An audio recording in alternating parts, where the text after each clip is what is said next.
میں علامہ صاحب سے یہی پوچھنا چاہ رہا ہوں، علامہ صاحب یہ کیوں اس طریقے کے وہ جہریت بار بار کر رہے ہیں، خاص طور پہ تب کہ جب مودی نیتن یاہو کے پاس جا کے اس نے وزٹ کیا آفیشل، اور نیتن یاہو نے باقاعدہ استقبال کیا اس کا، کیا آپ سمجھتے ہیں اس میں کوئی کنیکشن ہے؟ کیونکہ گزشتہ رات ہی 53 مقامات پر پاکستان کے اوپر حملہ کیا گیا افغانستان کی طرف سے۔ بسم اللہ الرحمن الرحیم۔ سب سے پہلے تو میں افواج پاکستان کو اور پاکستانی عوام کو مبارکباد دوں گا کہ کل رات پاکستان نے بہرحال جوابی کارروائی کے طور پر ایک بھرپور کارروائی کر کے افغان طالبان کا منہ بھی بند کر دیا اور ان کا رستہ بھی روکا ہے۔ اس پوری صورتحال کا تھوڑا سا پیچھے سے جا کر جائزہ لینے کی ضرورت ہے۔ دیکھیں، اس وقت ہمارے ملک کے اندر کئی طرح کی زبانیں ہیں اور کئی طرح کے خیالات ہیں۔ بہت سارے لوگ ایک خاص چیز کو سامنے رکھتے ہوئے بات کرتے ہیں اور باقی چیزوں کو بھول جاتے ہیں۔ آج اگر پاکستان اس صورتحال کا شکار ہے کہ ایک طرف انڈیا اور دوسری طرف افغانستان، دونوں طرف سے پاکستان ایک شکنجے میں ہے حقیقتاً اور پریشر میں ہے، تو ظاہر ہے اس کے پیچھے ایک پوری تاریخ ہے اور سیاست اور پالیسیز کی ایک پورا اس کا ایک سلسلہ ہے۔ اس میں کوئی شک نہیں ہے کہ ماضی میں ہم سے پالیسیز بنانے میں بڑی بڑی غلطیاں ہوئی ہیں اور اس کا خمیازہ ہمیں بھگتنا پڑا ہے من حیث پاکستانی۔ آج اگر 1 لاکھ سے زیادہ پاکستانیوں کی قبریں پاکستان کے اندر انہی دہشت گردیوں کے نتیجے میں ہم دیکھتے ہیں اپنی آنکھوں سے، تو یہ قبریں ان بے گناہ لوگوں کی ہیں جن کو ماضی کی انہی کارروائیوں کے نتیجے میں بے گناہ قتل کیا گیا اور بالعموم دین کے نام پر قتل کیا گیا۔ البتہ اگر آپ پیچھے جائیں تو اس میں بہت سارے ادوار میں ہماری اپنی پالیسیوں کا بنیادی اس میں رول تھا اور حصہ تھا۔ اس حوالے سے ہم کسی کو مکمل طور پر بے گناہ اور کسی کو مکمل طور پر قصوروار نہیں ٹھہرا سکتے، ہر طرف غلطیاں ہیں۔ لیکن اس وقت جو صورتحال ہے، ماضی قریب میں ایک پالیسی بنی ہے۔ اب ہماری مشکل یہ ہے کہ پاکستان میں KPK کے اندر جو صورتحال ہے سیاسی اور امن کے حوالے سے، وہ آپ کے سامنے ہے۔ بلوچستان آپ کے سامنے ہے۔ ہماری انہی غلط پالیسیوں کی وجہ سے بلوچستان میں بڑی بڑی کارروائیاں ہوتی تھیں، ہم بولتے نہیں تھے۔ یہ ہماری غلط پالیسی تھی، بولتے نہیں تھے۔ ہم انڈیا کا نام نہیں لیتے تھے، ہم بعض اور ممالک کا نام نہیں لیتے تھے جو انڈیا کے ساتھ مل کر بلوچستان کے اندر خرابیاں پیدا کر رہا تھا۔ ہم مغربی ان ممالک کا نام نہیں لیتے تھے جو انڈیا کے ساتھ مل کر بلوچستان کے اندر مختلف دہشت گرد گروپوں کو پروموٹ کرتا تھا اور ان کے ذریعے سے ادھر بھی کارروائیاں ڈالتا تھا اور ایران میں بھی کارروائیاں ڈالتا تھا۔ ہم نام نہیں لیتے تھے۔ کئی ٹی وی کے پروگراموں میں میں نے جب یہ کہا تو بعض جرنیل حضرات نے لائیو بھی یہ کہا کہ ہماری مجبوری ہے، نام نہیں لے سکتے۔ کیوں؟ پالیسی نہیں تھی۔ تب بھی ہمیں یہ کام کرنا چاہیے تھا کہ اپنے دشمن کی نشاندہی فوراً کرتے، بھئی یہ ملک ہمارے اندر یہ خرابی پیدا کر رہا ہے۔ افغانستان کے حوالے سے بھی یہی پالیسی تھی۔ اس لیے جب یہاں پر یہ اس طرح کی کارروائیاں ہوتی تھیں تو ہر ایک جو پالیسی ساز ادارے ہیں انہی کی زبان بولتے ہیں نا سب، تو لہٰذا بات یہ ہوتی تھی کہ بھئی دہشت گرد کا کوئی مذہب نہیں ہوتا، دہشت گرد کی کوئی آئیڈینٹی نہیں ہوتی، وہ دہشت گرد ہوتا ہے۔ دہشت گرد ہوتا ہے لیکن کسی پس منظر کے ساتھ ہوتا ہے، کسی نظریاتی افق کے ساتھ ہوتا ہے، اس کی کوئی تربیت گاہ ہوتی ہے، اس کی کوئی نظریاتی اس کی بنیادیں ہوتی ہیں، تب جا کر وہ دہشت گرد بنتا ہے اور اپنے آپ کو اللہ کے لیے بم کے ذریعے سے پھاڑ کر بے گناہ مسلمانوں کا قتل عام کرتا ہے۔ ان چیزوں کو ہم اس پر مٹی ڈالتے تھے، یہ بھی ایک غلط پالیسی تھی۔ آج اس کا خمیازہ ہم بھگت رہے ہیں۔ اب جب پالیسی تھوڑی سی بدلی ہے اور ہندوستان کا نام اب واضح طور پر لیا جا رہا ہے، تو تب بھی افغانستان کا نام لیتے ہوئے گریز کیا جاتا تھا کہ بھئی وہاں پر ہمارے دشمنوں کے اڈے ہیں۔ اب وہ دشمن کون ہیں؟ TTP اور TTA میں فرق کیا ہے؟ بارڈر کا، ادھر بھی وہی فکر ہے، ادھر بھی وہی فکر ہے۔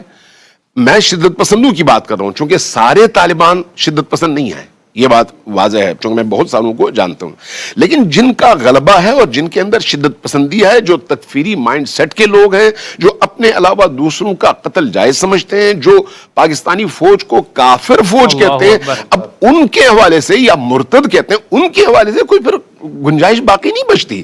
لہٰذا ہمیں اس چیز کو ضرور سامنے رکھنا چاہیے کہ ہم نے اگر 1,00,000 لاشوں کے بعد یہ فیصلہ کیا ہے کہ اب دشمن کو دشمن کہنا ہے, غلط کو غلط کہنا ہے, تو اس کو اپریشیٹ کرنا چاہیے. اور یہاں پر پھر یہ نہیں دیکھنا چاہیے کہ میری سیاسی وابستگی کس کے ساتھ ہے اور کس کے ساتھ نہیں, یہ نہیں دیکھنا چاہیے پھر, چونکہ بہرحال ہم پاکستانی ہیں اور پاکستان ہے تو ہم ہیں. اس وقت پاکستان کی بقا کی جنگ ہو رہی ہے, یہ پہلا مرحلہ ہے. اس کے بعد جو اصل بات ہے اس کی طرف ہمیں آنا چاہیے. اس وقت جو مشکل ہے وہ یہ ہے کہ پاکستان بہرحال جغرافیائی محل وقوع کے اعتبار سے انتہائی حساس پوائنٹ پر ہے. پاکستان کی عوام 25 کروڑ مسلمانوں پر مشتمل ہے جو پوری دنیا میں اثر و رسوخ رکھتے ہیں. عوام کی میں بات کر رہا ہوں. اور پاکستان کے حوالے سے چونکہ ایک ایٹمی ملک ہے اس لیے بھی اس کا ایک ممتاز مقام ہے. اور اس حوالے سے امریکہ کی بھی خواہش ہے کہ پاکستان کو ہمیشہ اپنے انڈر میں اور پریشر میں رکھے. اور اسرائیل کو بھی اگر ایران کے بعد کسی سے سب سے زیادہ خوف ہے تو وہ پاکستان ہے. اس لیے جب بھی وہ نام لیتے ہیں پہلے ایران کا نام لیتے ہیں, بعد میں پاکستان کا نام لیتے ہیں, کہتے ہیں ان دونوں سے ہمیں خطرہ ہے. اور بار بار یہ کام انہوں نے کیا ہے. اس لیے اگر اس خطے کے اندر کوئی تبدیلی آتی ہے, یہ جو جنگ کی ابھی بات ہو رہی ہے ایران اور امریکہ کے حوالے سے اور اسرائیل کے حوالے سے, تو اس کی آگ ہمیں بھی جلائے گی اور اس کے لیے یہ ایک مقدمہ ہے. لہٰذا اس چیز کو ہمیں سامنے رکھنا چاہیے کہ آنے والے ٹائم میں پاکستان کی بقا کی جنگ ہمیں اپنے شہروں میں نہیں لڑنی. اگر اپنے شہروں میں ہم نے اپنی بقا کی جنگ لڑی تو پھر ہم ختم ہو گئے. ہمیں اپنی بقا کی جنگ سرحدوں سے باہر لڑنی ہے اور اس کے لیے ہمیں وہاں پر جانا پڑے گا جہاں پر دہشت گردوں کے ٹھکانے ہیں. اگر دہشت گردوں کے ٹھکانوں کو ختم نہ کیا جائے تو یہ جنگ رکتی نہیں ہے. پاکستان کا مطالبہ کیا ہے؟ سمپل مطالبہ ہے نا کہ پاکستان کے اندر جو اب بھی ان دنوں دیکھیں 2 منٹ میں آپ کے لوں گا ابھی کیونکہ یہ موضوع کمپلیٹ ہو جائے. ایک بریک کے بعد اگر آ جائیں تو آپ کو وقت دے دوں. چلیں آپ کمپلیٹ کر لیں, بات کمپلیٹ ہو جائے نا. دیکھیں اس وقت جو واقعات ہو رہے ہیں, فوجی بچتے نہیں ہیں, پولیس والے بچتے نہیں ہیں, مسجد بچی ہوئی نہیں ہے, امام بارگاہ بچی ہوئی نہیں ہے, بازار بچے ہوئے نہیں ہیں, شخصیات بچی ہوئی نہیں ہیں, حتیٰ دیوبندی علماء کرام کو نشانہ بنایا گیا. آپ کے علم میں ہے اور کم نہیں ہے ایسے لوگوں کی تعداد. ہر وہ عالم, ہر وہ فرد جو پاکستان سے وفادار ہو اس کو نشانہ بنایا جاتا ہے. اس کا مطلب یہ ہے کہ ان کا اصل مسئلہ پاکستان ہے. لہٰذا ہر پاکستانی کی ذمہ داری بنتی ہے کہ اپنے ملک کی بقا اور اس سسٹم کے حوالے سے اپنا فریضہ ادا کرے اور پاکستان کی سٹیٹ کے موجودہ اس پالیسی کو کہ بھئی ہم نے اپنے ملک کو ہر صورت میں بچانا ہے اس کے لیے ساتھ میں کھڑا ہو. وہ جو باقی تمام چیزیں ان سے اختلاف ضرور رکھیں. مجھے خود آپ میرے مزاج کو جانتے ہیں, میں کھل کے بات کرتا ہوں, میں بہت ساری چیزوں میں شدید ترین ناقد ہوں, لیکن جب پاکستان کی بقا کی بات آئے گی تو وہاں پر ظاہر ہے میں پاکستان کے ساتھ کھڑا ہوں گا, اس لیے کہ میری شناخت پاکستانی ہے.